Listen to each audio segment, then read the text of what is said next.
Assalamu alaikum wa rahmatullah. Hello, everyone. My topic for you today is weight loss in Ramadan, fiction or reality. First, I would like to say Ramadan Kareem to everyone, and it's my pleasure and honor to share in this event with this topic. And I would like to thank our colleague, Dr. Muhammad Hassanin, the leader in that field, who were able to get all of you for this seminar. Let me first say what is the health benefits of weight loss. We know over a very long time that weight loss can improve insulin sensitivity. In reality, our research back almost 24 years ago showed that 7% weight loss improve insulin sensitivity by 57%. Not only improvement in insulin sensitivity, but many of the complications of diabetes or cardiometabolic improve with weight loss, including fatty liver disease, cardiovascular disease, or even cancer. So it is very important to understand what is the impact of intermittent fasting and time-restricted eating. Time-restricted eating is exactly what we do in Ramadan. So first, you will be surprised to know that time-restricted eating and intermittent fasting became the leading nutrition trend in the United States. Almost around 10% of all US population are practicing now intermittent fasting. So when we are talking about intermittent fasting, there are three forms of intermittent fasting. The first one is a time-restricted eating. And in this scenario, patients limit the feeding time to a certain period of the day. Could be 12, so 12 hours of fasting and 12 hours of eating, or 16-8, which is the most popular one, fasting for 16 hours and eating for 8 hours. And that's similar or exactly similar to Ramadan fasting. There's other models like alternative day fasting, which mean that you will eat in one day and you fast on the other day. And 5-2 fasting, 2 days per week fasting, like what a lot of people are doing Monday and Thursday. There is also 4-3 fasting. But the whole idea in this model is that no 2 consecutive days of fasting. So the 3 models are actually working very well in people with cardiometabolic problem. So what is the benefit of intermittent fasting and time-restricted eating? As you can see here, all of them cause weight loss. So if people are seeking weight loss, they can use any modality of intermittent fasting. Time-restricted eating, like Ramadan, also reduce fat mass and improve blood pressure and improve leptin, which means that more satiety will follow this plan. In the alternative day fasting plus the weight loss, you will see improvement in lipid profile. And in the 5-2 intermittent fasting, you will see improvement in insulin sensitivity. So each one of them has its own unique benefit, but time-restricted eating, as you can see, has most of the benefit. So now, what is the evidence that we have? If we need to answer it is a fact or fiction, we need to answer based on clinical trials. So here is an umbrella review. Umbrella review that means review of many meta-analysis. Here is 11 meta-analysis that include more than 6,000 patients in 130 randomized clinical trial. And the whole idea here is to give a grade of evidence. And in all those trials, the median duration of intervention was 3 months, but was ranged from 2 to 5 months. And as you can see, whatever modality of intermittent fasting, there is benefit, like reduction in BMI and reduction in body weight, reduction in fat free mass to some extent, reduce the fat mass, reduce the fasting insulin, and improvement in insulin sensitivity. And you can see the evidence are quite strong. So what we have in systematic review and meta-analysis of time-restricted eating. Actually, there is 19 clinical trials. 11 of them are randomized clinical trials and are done in healthy and unhealthy individuals. So individuals who have overweight, obesity, prediabetes, metabolic syndrome, or non-alcoholic fatty liver disease, plus healthy individuals. And in this intervention, people fasted for 12 to 20 hours. And the whole idea is to see what is the impact on body weight, on body composition, and in other metabolic parameters. And as you can see here, is very clear that most of the studies showed reduction in body weight.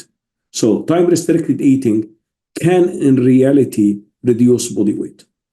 And interestingly, most of the benefit are seen in unhealthy individuals. So those people with diabetes, prediabetes, cardiometabolic syndrome, or any other cardiometabolic issues, they benefit a lot. While people without diabetes, they don't lose much weight, or healthy individuals don't lose much weight. I will explain another benefit that they get, but they are not losing as unhealthy individuals. Also, it had been very clear that with time-restricted eating, like Ramadan fasting, there is reduction in the percent body fat, as you can see here very clearly, and also reduction in total fat mass. So fat mass can go down. In reality, if healthy individuals are also doing it, they get fat loss, even without change in total body weight. So they get benefit on fat loss. So people with normal BMI can get also some metabolic benefit plus loss in fat mass if they do time-restricted eating. And finally, there is also improvement in blood pressure and improvement in the fasting blood glucose. So glycemic control is much better. Blood pressure is much better. Again, in the healthy individual, you don't see that much a significant change in blood pressure. And also you don't see change in lipid profile, whether in healthy or unhealthy individuals. Although alternative day fasting can improve some lipid profile. So now let us move to the challenges in Ramadan. So why people who are fasting Ramadan are not losing weight? In reality, one of the major issues is the bad eating habits. And bad eating habits, people are consuming larger meals. Sometimes the meal has more than 1,500 calories. Some people are consuming significant amount of high processed carbohydrates and sugar. People are eating sugary desserts. People are eating frequent and large snacks, mostly carbohydrates. People are eating too quickly, so they don't feel the satiety in time.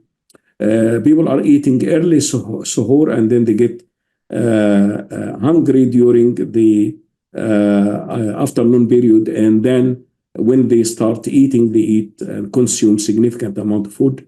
And again, a lot of large amount of high glycemic index carbohydrate at suhoor, frying food, as you can see, and then limited exercise. So you can see there is a lot of bad habits. And if we correct all those habits, there will be a big chance for improvement and weight loss. The other challenge, as our colleagues had shown, is the increase in hunger. You can see here after Ramadan, the hunger level is fine, especially in the afternoon and late afternoon before iftar. But during Ramadan, you can see the hunger is very high at the beginning of Ramadan, at the end of Ramadan, especially in males. Women adapt a little bit by the end of the month. By here, day 24, you can see more adaptation to the hunger. But hunger and bad habits can contribute to over consumption and even sometimes weight gain. So What we should do to induce weight loss in Ramadan? First, we need to cut caloric intake down. And the safest way to cut caloric intake is to reduce caloric intake to 1500 in women and 1800 in men. If women are shorter than 1.5 meters, maybe they can reduce to 1200. And in any aspect, 30 to 40% of the food is consumed in suhoor, 40 to 50% is consumed in iftar, and just 10 to 20% in snacks. But Ramadan is a very good opportunity for weight loss. If people cut their caloric intake down, and especially if they cut carbohydrates also down and reduce the glycemic index of carbohydrates. And as I mentioned, my work and other people work shows there is many metabolic benefit and cardiovascular benefit from weight loss. Optimal weight loss in Ramadan will be around 0.5 to 1 kilogram per week. So this will end up with around 2 to 4 kilograms of weight loss during Ramadan. If people do just as a hypocaloric diet as I just mentioned. So how we can achieve that in practical way? First, in suhoor, people should eat meals that last for longer duration, so they will not feel extensively hungry. So if people eat high glycemic index carbohydrates like bread, rice, and potato chips and all kind of high glycemic index carbohydrate, you'll see the blood sugar is going significantly up and drop quickly down within 2 hours, and they will start to feel hungry after 2 or 3 hours. If they eat low glycemic index carbohydrates, the blood glucose will still go up, but this will last for around 3 to 4 hours. Interestingly, if they eat more protein in suhoor, this can last up to 8 hours. So they will not feel hungry and the blood glucose will not go significantly up. If they eat fat, it actually lasts even longer, up to 10 hours, which means that if suhoor has more protein and more fat and less of carbohydrates, this will last for a very long time without any hunger. So here is an example of some food that people can eat in suhoor and can be very effective. Here is the fava beans, which is higher in protein and higher in fiber. And if they put oil, it will be with healthy fat as well, especially olive oil. Fermented milk, laban, eggs, and you can see cheese and yogurt and smoked salmon. And as you can see, there is no carbohydrates here of high glycemic index like bread and rice and so on. People may say, "Oh, this meal will not last for long." Actually, this meal, if people do it exactly that way, it will last for a very long time. And then for iftar, the best way is to use Ramadan nutrition plate. We created that plate several years ago. It's very effective. And here you can see 1/4 is cooked vegetables, 1/4 is salad, and here is a protein, whatever the protein is, and then some little carbohydrates, rice or whole grain bread, but in the size of that plate. 2 olive oil, if they can add, they can start by 2 dates and a cup of milk, and then the dessert in that scenario is a slice of or 1 piece of fruit, and then plenty of water. And they start usually with water. If this meal per se is around 770 calories only, which is very satisfactory and nutritionally complete and without significant increase in blood sugar level. We created the DAR app, and I think Dr. Hassanin told you about this app, and there is a link to that app, and it will help a lot people who would like to lose weight, and it's different languages, and it has many menus that people can efficiently use. Let me add more excitement here. Can Ramadan be an opportunity for diabetes remission? Actually, in Ramadan, you can start the journey for diabetes remission. And this is through what's called DROP program. This is a diabetes remission outcome program. We presented that program in the American Diabetes Association last year. And here is people are on zero medication from day one. The program is very innovative. It is intensive lifestyle intervention with the aim to induce remission from type 2 diabetes in real-world clinical practice. And definition of remission here is reduction of A1C lower than 6.5 and no medication for 3 months or more. The program is not for everyone. It is only for people who meet 3 criteria. They have diabetes duration less than 5 years, A1C less than 8%, and they are just on 2 medications, oral or injectable, but not insulin. So anyone who meets this criteria can benefit from Ramadan and can use it to start diabetes remission. So the diabetes remission program is intervention phase, which is 12 weeks, 3 months. Ramadan will be the first month of them. And then the maintenance phase is around 9 months, so total of 1 whole year. So in the intervention phase, we cut caloric intake to a very low calorie diet. Here is not 1800, it is only 800 to 1000 calories. And this for 12 weeks. And then during the maintenance phase, they will go back to 15 to 1800 calorie diet. So this is a time-restricted eating plus very low calorie diet. We use the diabetes-specific formula, which is around 200 calories, like Glucerna. But people can use even Laban, which is fermented milk with higher protein, can be a very good idea. Or the same meal that I told you about, some of it within 200 calories, and then a very light dinner. So the way it is done, 16 hours of fasting, exactly the Ramadan fasting, and then they break the fast with the diabetes-specific formula or Laban or the suhoor meal, which I told you, but within 200 calories. And then they eat a supper using a Ramadan plate, for example, for around 600 to 800 calories, and then fasting again. As you can see, there is no snacks in between. And as I told you, Ramadan plate is around 800 calories. So 800 plus 200 calories in suhoor, this will be 1000. So people were able to do it. And we had seen in our trial that people can easily do it and drink plenty of water. And we use the CGM, and specifically time and range was very important for us.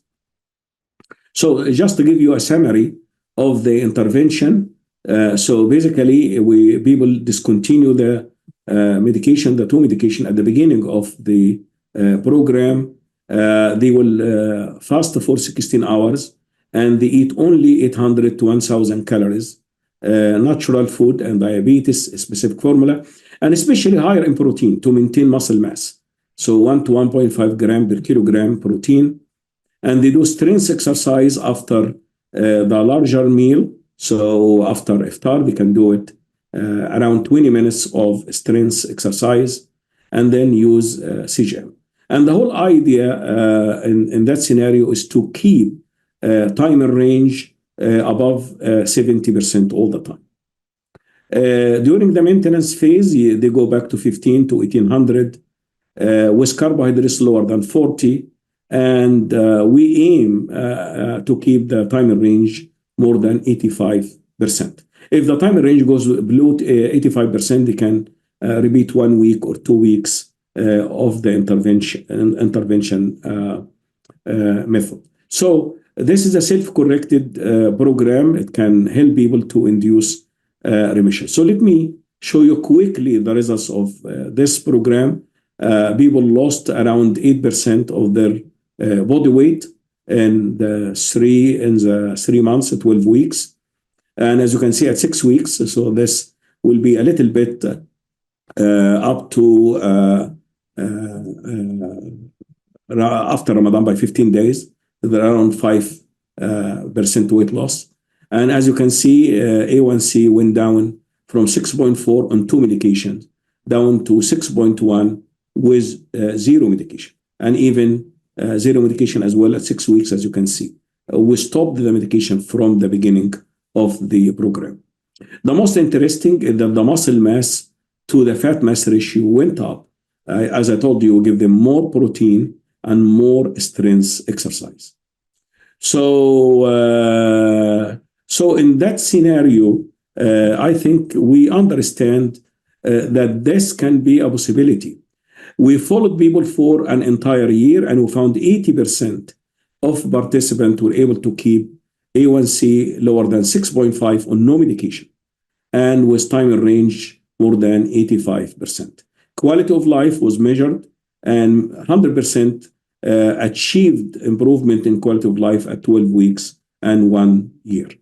So there's the first group that did the drop program, and I think this will be a revolution in how we manage diabetes, and we can use Ramadan as a kickoff of this intervention. So to answer again, weight loss in Ramadan, fiction or reality?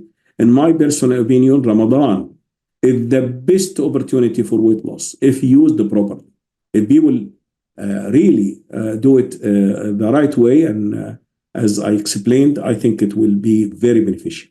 To give you a take to practice summary, Ramadan fasting is a time-restricted eating, which is one of the 3 models of intermittent fasting. As I mentioned, they exert some benefit on weight loss and many cardiometabolic issues, and most of that through the long period of caloric restriction. Ramadan fasting reduce body weight, as I showed you, fat mass, and improve blood pressure. However, it may reduce a little bit lean muscle mass, so it is very important to increase protein intake and to do strength exercise as we did in drop program. And as you can see, the muscle mass to fat mass went up. And then finally, Ramadan may be an opportunity for starting a diabetes remission journey for those people with diabetes less than 5 years and on only 2 medication, not on insulin, and with A1C less than 8%. So I will encourage you to help your patient that way during Ramadan. And it is an opportunity for weight loss and possibly for diabetes remission. With this, I would like to thank you again, and Ramadan Kareem for everyone. And I hope you will enjoy this conference. Thank you.